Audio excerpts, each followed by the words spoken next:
I map threats for a living, spotting danger before it strikes. Yet I missed the deadliest threat in my own home. When my wife handed me divorce papers with that smug smile, she thought she'd won. She didn't know I'd already discovered her Paris escape plan with my money and her lover. Her perfectly orchestrated betrayal was about to backfire spectacularly. My name is Warren Flannery. I'm 45 years old, and I've spent the last 20 years protecting high-profile individuals from threats they never see coming. Ironic, isn't it? I can spot a potential assassination attempt from a mile away, but couldn't see the betrayal brewing in my own home. Boston's fall weather was just settling in when things started to unravel. The leaves were changing, and apparently, so was my wife. Melanie had built her reputation as one of the city's top luxury event planners.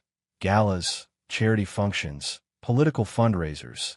She orchestrated them all with military precision. I was proud of her success, even when it meant late nights and busy weekends. That's marriage, right? Supporting each other's dreams. The first red flag appeared during Senator Harrison's re-election fundraiser. I was handling his security detail while Melanie managed the event. Simple, routine, we'd done this dance dozens of times. But that night, I noticed something different in how she interacted with Philip Blackwood, the senator's new finance director. Too much laughter, too many touches that lingered just a second too long. Professional courtesy doesn't include brushing imaginary lint off someone's lapel or whispering in their ear. Great event tonight, I told her on the drive home. The city lights reflected off the windshield as we crossed the Charles River. You and Blackwood seemed to hit it off. Melanie's fingers tightened around her phone. Who? Oh, Philip. Just networking. He handles major donors. Must be some networking. I haven't seen you laugh that hard at my jokes in years. She rolled her eyes. Don't start, Warren. It's called being personable. It's literally my job. I dropped it. 15 years of marriage had taught me which battles to pick. Besides, I trusted her. That was my first mistake. Over the next few weeks, Melanie's schedule suddenly became packed with client meetings and venue scouting. Always last minute, always running late. Her phone became an extension of her hand, screen always angled away from me. Passwords appeared on devices that had never been locked before. I'm not proud to admit that I ignored these signs. Kept telling myself she was just busy, just stressed about upcoming events. When you've built a life with someone, the last thing you want to believe is that they're dismantling it behind your back. Then came that damned Christmas party at the governor's mansion. That's when everything changed, when suspicion crystallized into certainty. But I'm getting ahead of myself. Some storms build slowly, gathering strength before they hit. This one had been brewing longer than I realized, and I was standing right in its path. The governor's Christmas party was always a high-security affair. State officials, business elites, and enough political power to run a small country, all mingling over champagne and holiday canapes. I'd handled security for the event 3 years running, which meant I knew every corner of the mansion, including the small study on the second floor that was supposed to be off-limits to guests. I was doing my usual sweep when I heard voices coming from behind the study's heavy oak door. Heated whispers, a woman's laugh. My instincts kicked in. Unauthorized guests in restricted areas were exactly what I was paid to prevent. I opened the door without knocking. Security privilege. Melanie was perched on the edge of the governor's desk. Philip Blackwood, standing between her knees, his hand resting on her thigh, far north of appropriate. They sprang apart like teenagers caught by parents, but not before I saw my wife's lipstick smeared across his collar. Warren. Melanie's voice hit a pitch I'd never heard before. I was just showing Philip the first edition books for a potential literary fundraiser. Right. My voice sounded distant, like it belonged to someone else. Literary fundraiser. In a restricted area. With the lights dimmed. Philip straightened his tie. All smooth confidence despite the damning evidence on his shirt. Sorry about that, Flannery. Didn't realize this room was off-limits. It's Mark Blackwood. I kept my tone professional, even as something primal urged me to rearrange his perfect teeth. As head of security, I'll have to report this breach. Warren, don't be ridiculous, Melanie hissed, sliding off the desk. You're overreacting. The cool calculation in her eyes hit harder than any slap. This wasn't embarrassment or guilt. This was annoyance at being interrupted. I need to finish my rounds, I said, stepping aside to let them pass. We'll discuss this at home. But we never did. Melanie fabricated an emergency with the caterer, leaving early with Philip to sort out. I stayed until my shift ended at 2 a.m., then drove home to an empty house. I waited up, nursing a bourbon, running the scene through my head on repeat. By the time she strolled in at 4 a.m., I'd moved past shock into something colder, more focused. "Don't start," she said immediately, dropping her purse on the counter. It wasn't what it looked like. Enlighten me then. I took another sip, watching her over the rim of my glass. What exactly did it look like when my wife had another man's hands up her dress? "You're being dramatic." She kicked off her heels. "Philip and I were discussing donor strategy." "Yes, we're flirtatious. It's networking." Nothing happened. "Melanie." I set my glass down. "I've spent my career reading people, spotting lies, assessing threats. Don't insult my intelligence." Her expression hardened. "Fine. Believe what you want. I'm going to bed." She walked away, leaving me alone with my bourbon and the realization that my marriage was in far more danger than I'd allowed myself to acknowledge. The warning signs had escalated into a full-blown alert. The question was, what was I going to do about it? In my line of work, suspicion isn't enough. You need evidence. After that night at the governor's mansion, I knew what I was dealing with, but confronting Melanie had only resulted in denials. For a month, I considered my options while keeping up appearances. Some might call it cowardly. I call it strategic patience. February brought a snowstorm that shut down most of Boston. Melanie was stranded at a client meeting, unable to make it home, or so she claimed. I used the opportunity to do what I should have done weeks ago. I started with her laptop. 15 years of marriage had given me certain advantages, like knowing her password patterns. She always used variations of her childhood dog's name combined with significant dates. Third attempt, bingo. Her email was organized with her typical precision. Work folders, personal correspondence, everything neatly labeled. Nothing immediately incriminating until I found a folder labeled PM Events, hidden inside another folder of tax records. PM, Philip Markham. The emails made me physically ill. Explicit messages, planned rendezvous disguised as business meetings, hotel confirmations. The earliest dated back 8 months. I photographed everything, then moved to her iPad. The messaging app revealed an entire second conversation hidden in the archive section. More of the same, including plans for an upcoming weekend in New York, a business conference that apparently involved only one hotel room. The final blow came from her planner. Melanie was old school about scheduling, keeping a leather-bound calendar despite having everything digitized. Hidden behind her desk drawer was this year's version, with certain dates marked only with a discreet P and a heart. Those dates matched perfectly with her late nights and client emergencies. I didn't feel the rage I expected, just a cold, clarifying certainty. I replaced everything exactly as I'd found it, then retreated to my home office to plan my next move. Sun Tzu said, "Every battle is won before it is fought." This was one battle I intended to win. By the time Melanie returned the next day, looking suspiciously refreshed for someone who'd supposedly slept in her office during a blizzard, I had mapped out every step of what came next. "Rough night," I asked casually over coffee. "Horrible." She yawned theatrically. "The office couch is torture. We lost power for a few hours, too." I nodded sympathetically, noting the lie from my mental file. "That New York conference is next weekend, right? The one you mentioned." Her eyes flickered with momentary panic before she composed herself. "Yes, important clients flying in from Europe. Probably 3 days, maybe 4. Need me to drive you to the airport?" No. Car service is easier with all my materials." I smiled. "Whatever works best for you." That afternoon, I called Courtney, Melanie's younger sister. We'd always gotten along well, and I suspected she might know more than she let on. "Uncle Warren." My niece Zoe answered instead. "Are you coming to my recital this weekend? Mom says Aunt Melanie can't make it because she's going to New York." In the background, I heard Courtney's panicked voice. "Zoe, who are you talking to?" I had my confirmation. Now I just needed to finalize my plan. I'd always respected Melanie's friendships, never interfering or prying. That changed the night before her New York conference, when I received a call from her assistant, Jessica. It was nearly midnight when my phone rang. Jessica had never called me directly before, and certainly never this late. Warren, I'm sorry to bother you, she began, her voice tight. I wouldn't call if it wasn't important. What's going on, Jessica? I sat up in bed, immediately alert. It's about Melanie, and She took a deep breath. You need to know something. Philip Blackwood isn't just taking her to New York. They're planning to leave the country afterward. Paris. I saw the tickets on his desk. One way. The revelation hit like a physical blow. How certain are you about this? 100%.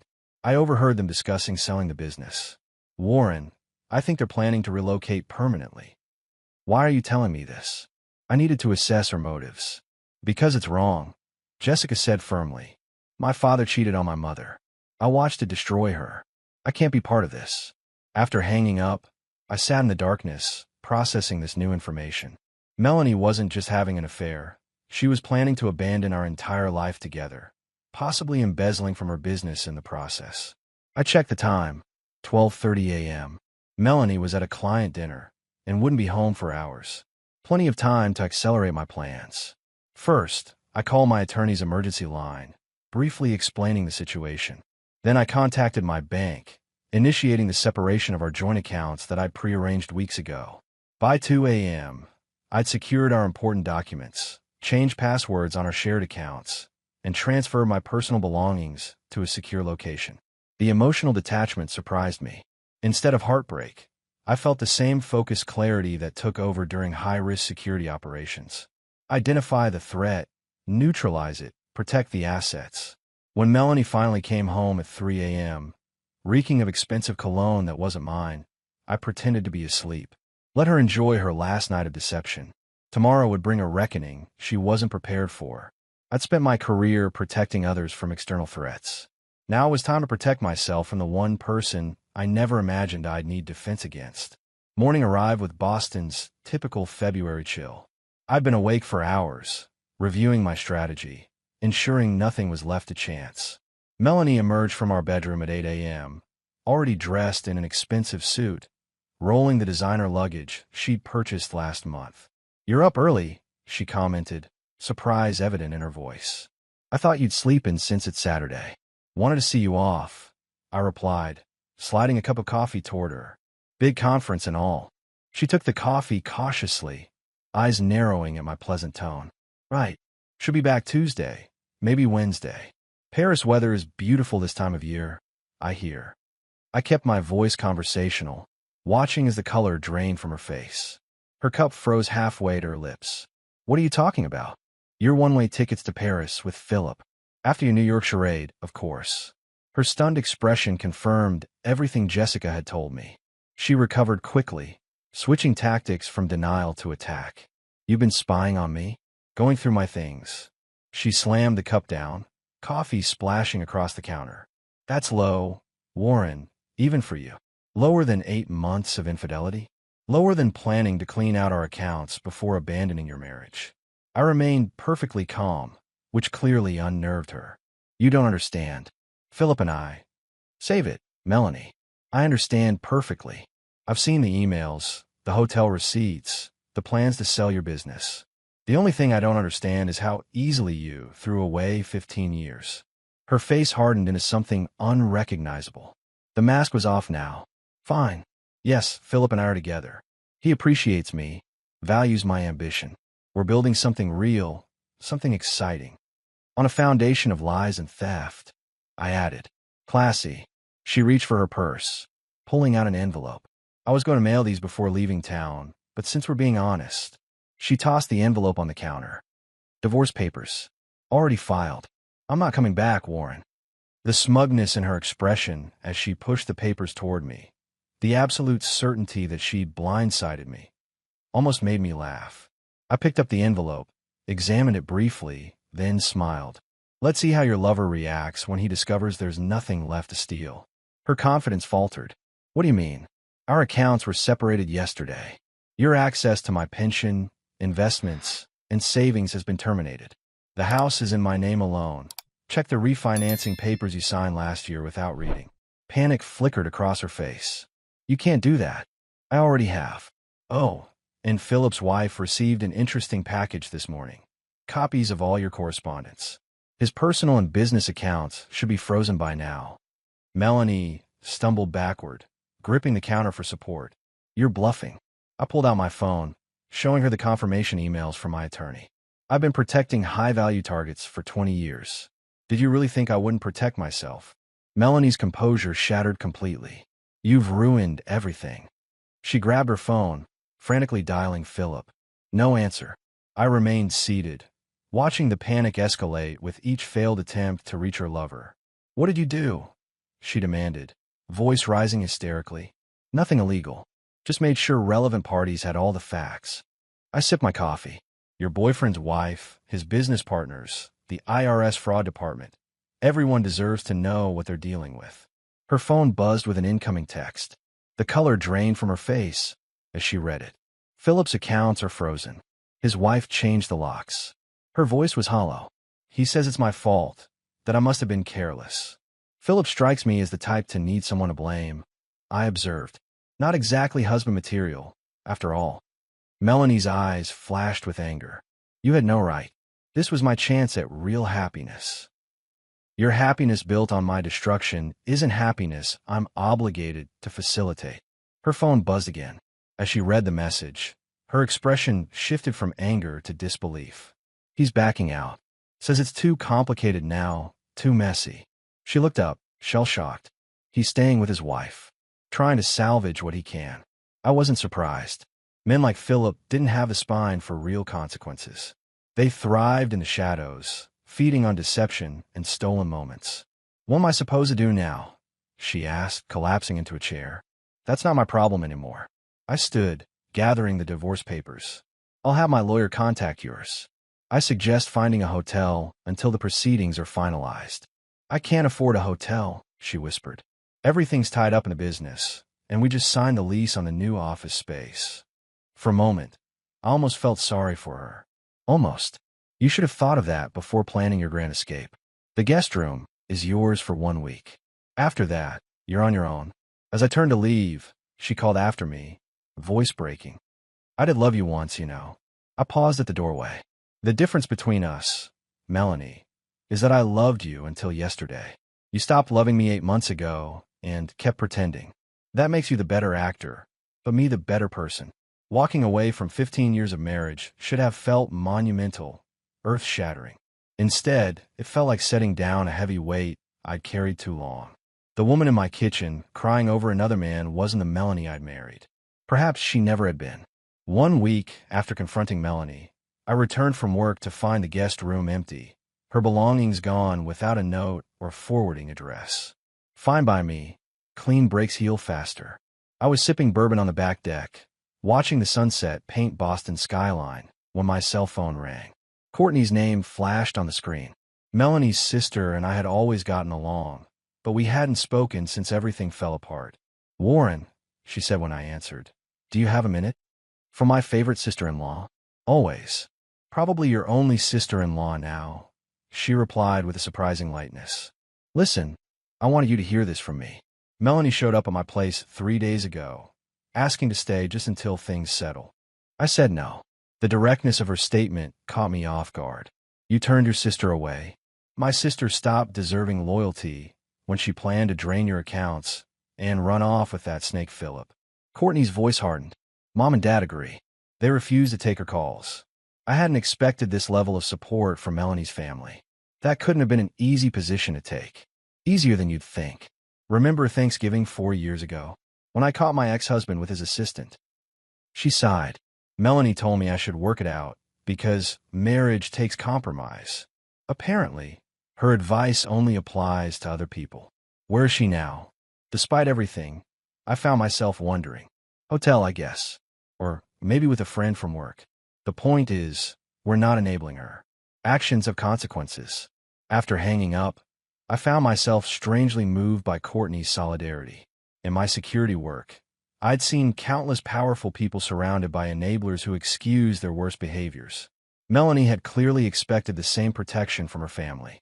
The next morning, my attorney called with an update. Melanie's lawyer requested an emergency hearing to contest the financial separations. Judge denied it. Everything stays frozen until the divorce is finalized, and her claims to the house, Dismissed. The refinancing was completely legal. She signed knowingly, even if she didn't read the fine print.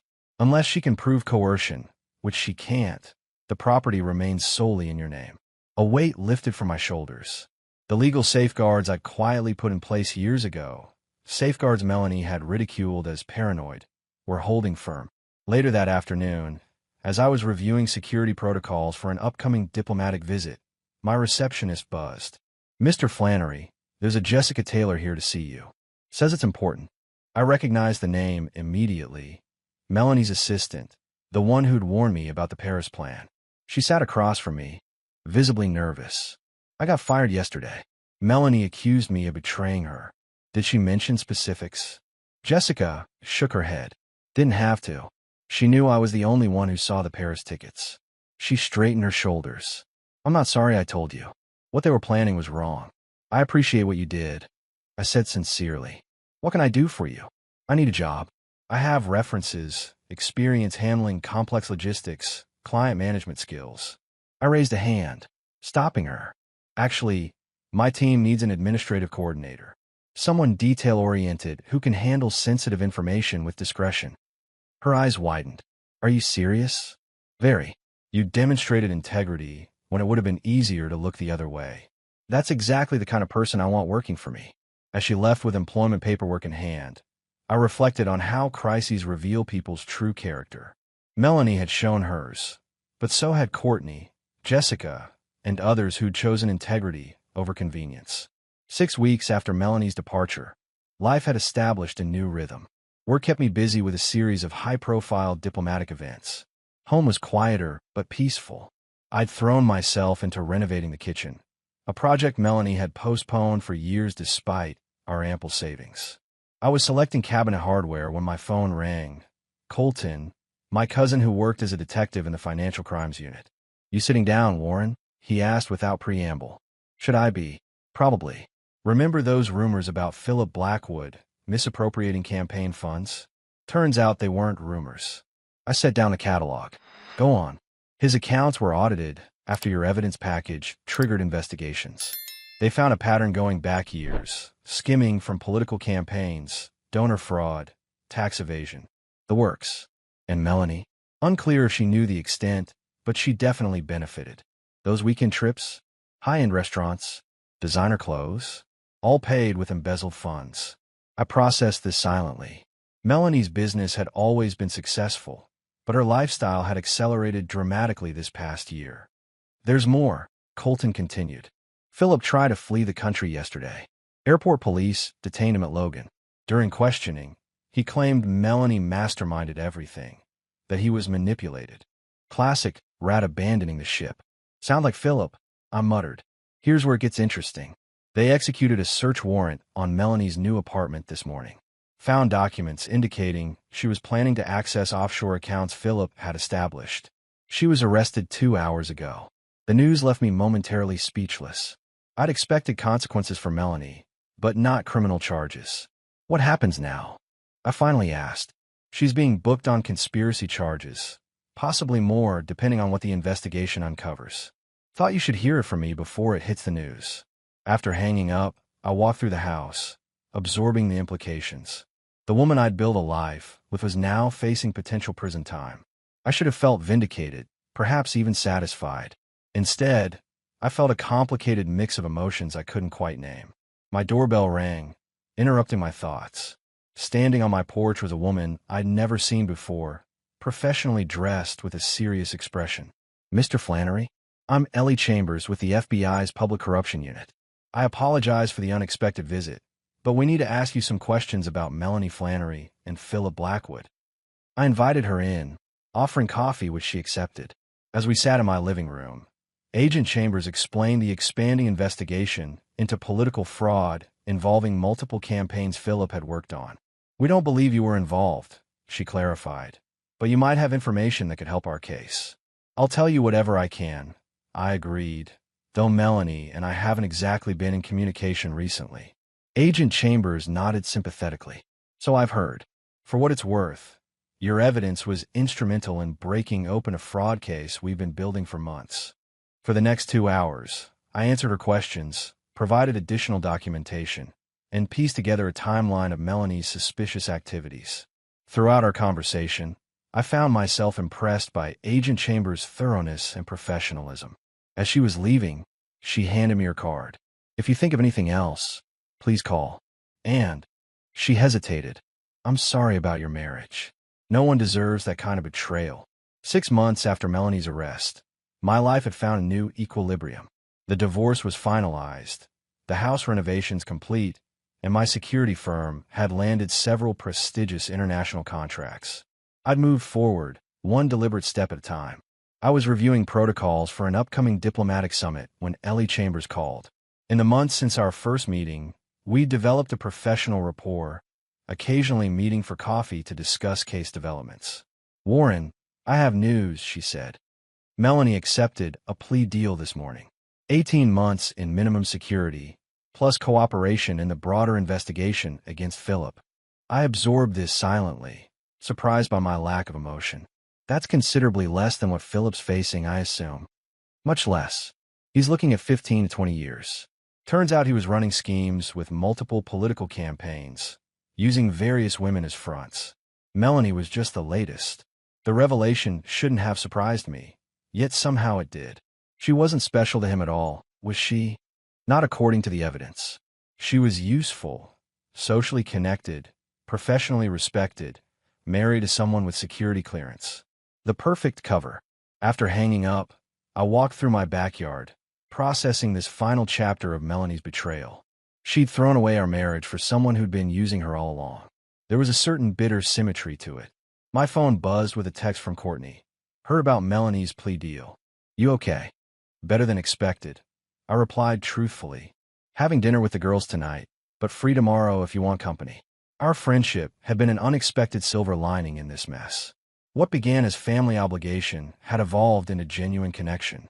We'd had dinner several times, sometimes with her daughters, sometimes just the two of us discussing life, recovery, moving forward.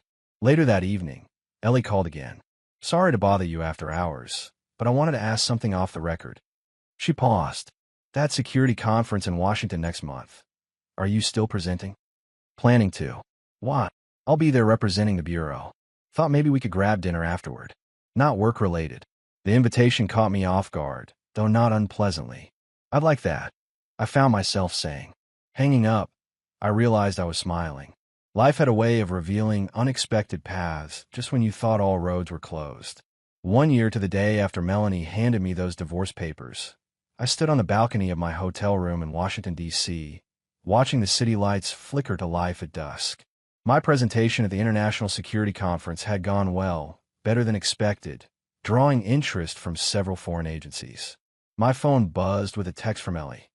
"Still on for dinner? Reservations at 8. Wouldn't miss it," I replied. We'd been seeing each other regularly for the past few months, gradually transitioning from professional contacts to something more personal. She understood the work I did, the demands it made. More importantly, she approached relationships with a straightforward honesty that was refreshing after years of Melanie's manipulations. As I adjusted my tie, I found myself reflecting on the journey of the past year. The pain and betrayal had faded, replaced by appreciation for the clarity they'd brought. I'd rediscovered parts of myself that had been slowly suffocating in my marriage. Independence, decisiveness, the ability to trust my instincts. Courtney had called yesterday with news. Melanie had been transferred to a minimum security facility in Connecticut, already positioning herself as a model prisoner. "She'll probably write a memoir and launch a comeback tour the minute she's released," Courtney had said with surprising humor. I realized I no longer cared what Melanie did. Her choices had consequences, as did mine. We were both living with them.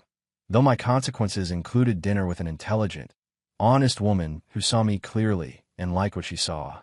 Downstairs, Ellie was waiting in the hotel lobby, elegant in a simple black dress. Her face brightened when she spotted me. "How does it feel to be the star of the conference?" she asked as we walked to the restaurant. "Hardly the star," I laughed, though the Joint Chiefs representative did seem interested in our new threat assessment model. Our conversation flowed easily through dinner, touching on work, family, books, travel, the comfortable exchange of two people genuinely interested in each other's thoughts. I have something for you, she said as dessert arrived. She handed me a small envelope. Inside was a newspaper clipping announcing Philip Blackwood sentencing. 23 years. Thought you might want closure, she explained. I had closure the moment I changed those locks, I replied, tucking the clipping away. But I appreciate the gesture. Later, walking back under the Washington monuments illuminated against the night sky, Ellie slipped her hand into mine. It felt right. Not a replacement for what I'd lost, but something new, something honest. Life wouldn't always be this straightforward. There would be challenges, complications, perhaps even heartbreak. But I'd learned the most valuable lesson of all. Better to face truth, however painful, than live comfortably with lies.